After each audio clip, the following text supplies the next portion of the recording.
Hi everyone, this video is about the book Becoming Superman by Dr. Raymond Bernard.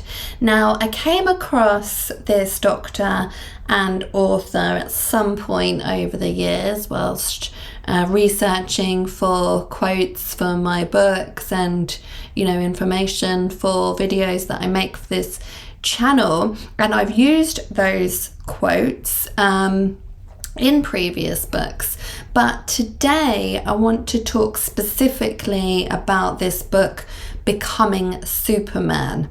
So most of the world's religions and philosophies are based on one basic principle or doctrine, which is the value of what was historically called continence or chastity, and is now more commonly referred to as retention or no-fap. So chastity is usually exemplified in immaculate celibacy, which Raymond Bernard believed could lead to an actual virgin birth or immaculate conception.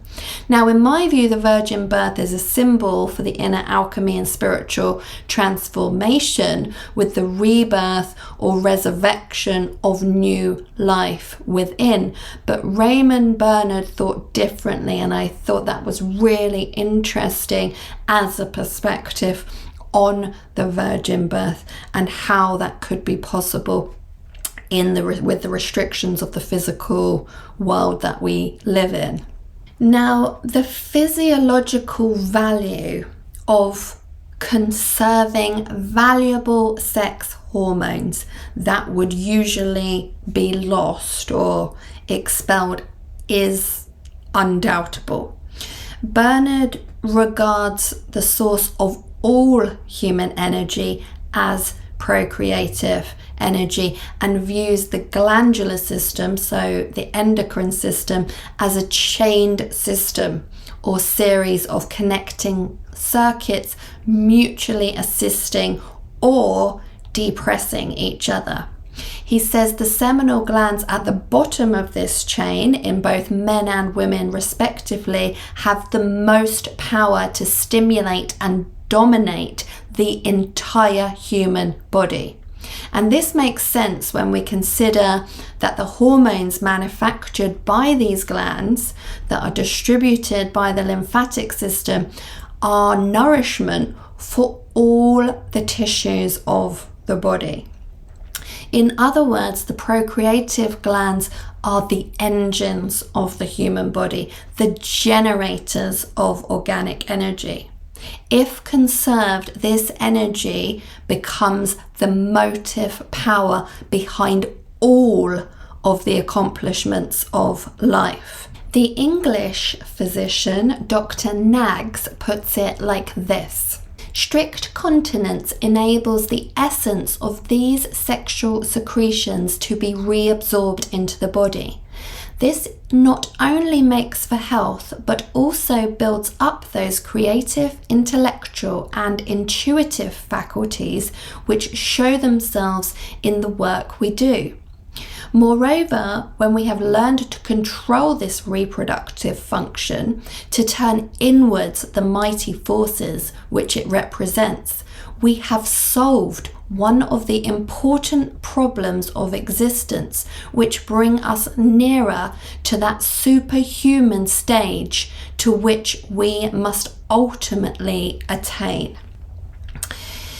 So the alchemists of old were really experts of the endocrine system. The magnus opum that they sought to obtain was really the refinement of sexual energy, which, when denied an outlet, turns into higher brain power through the ascent of the kundalini force and vital fluids from the lower glands to the brain.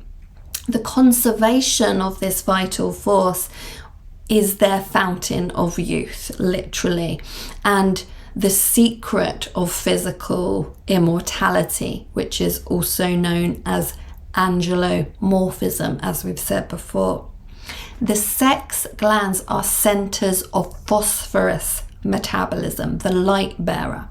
They extract raw phosphorus from food and the atmosphere, chemically transforming it so that it can be absorbed and utilized by brain cells and other cells of the body.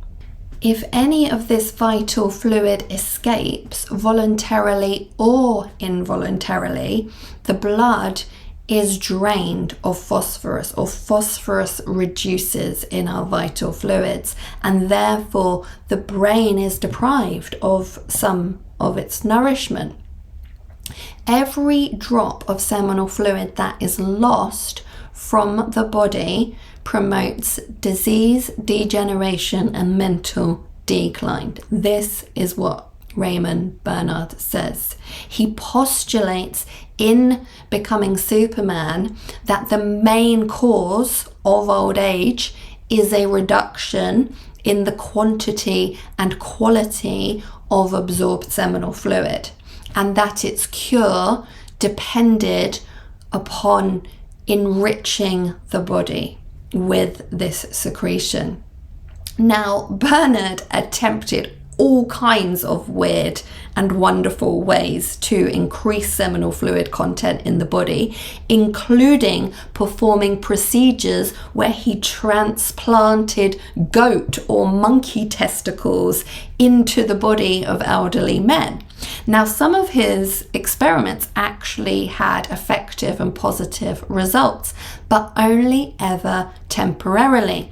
And he eventually realized that the best way to replenish the body, mind, soul, and spirit was through chastity, or through retention and the purification of vital fluids, blood, lymph, etc., through a natural diet. He argued that immortality was to be obtained right now, in this time, in this world, in our lives, by hygienic and continent living. He observed that a lot of people are walking around half dead, neck deep in the degeneration of health caused by the death culture that surrounds us. Dying or cellular disintegration may commence at birth, but it is hastened by eating decaying dead food and by losing seminal fluid, and of course by indulging in other toxic addictions as well.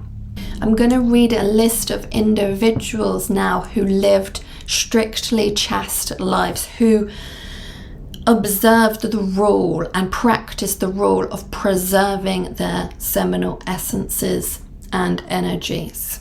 Zoroaster, Moses, Buddha, John the Baptist and Jesus, Hypatia, Thomas Kempis, Saint Catherine of Siena, Saint Teresa of Avila, Joan of Arc, Pythagoras, Plato, Aristotle, Francis Bacon, Newton, Handel and Beethoven, and Leonardo da Vinci, Michelangelo, and Raphael, the Teenage Mutant Ninja Turtles.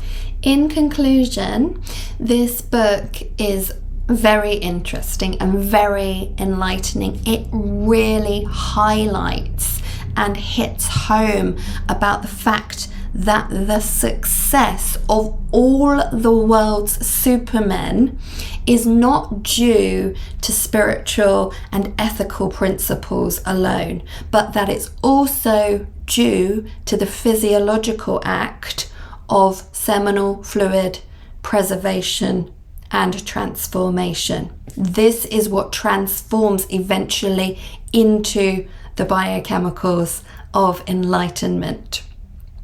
Now I'll close with this quote that reinforces the beauty of the practice known as preserving the sacred secretion, which should be followed as much as possible daily if we can, but particularly when the moon is in our sun sign. And if you want to know more about the timing, either buy the calendar or watch this previous video. Each night during sleep, a new daily supply of cerebrospinal fluid is manufactured. Energy absorbed from the atmosphere by the sympathetic nervous systems, whose nerve endings are in the skin, is conveyed through the medium of the sex secretion to the central nervous system, which is then energetically recharged.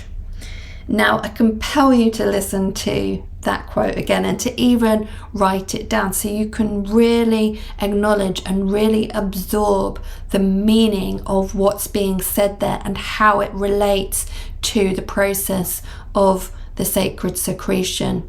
From this, we can really build a picture of the cosmic influence coming into our bodies and manifesting through seminal fluids and CSF, the two major keys to the great regeneration, to superconsciousness awakening, to becoming a superman or a superwoman.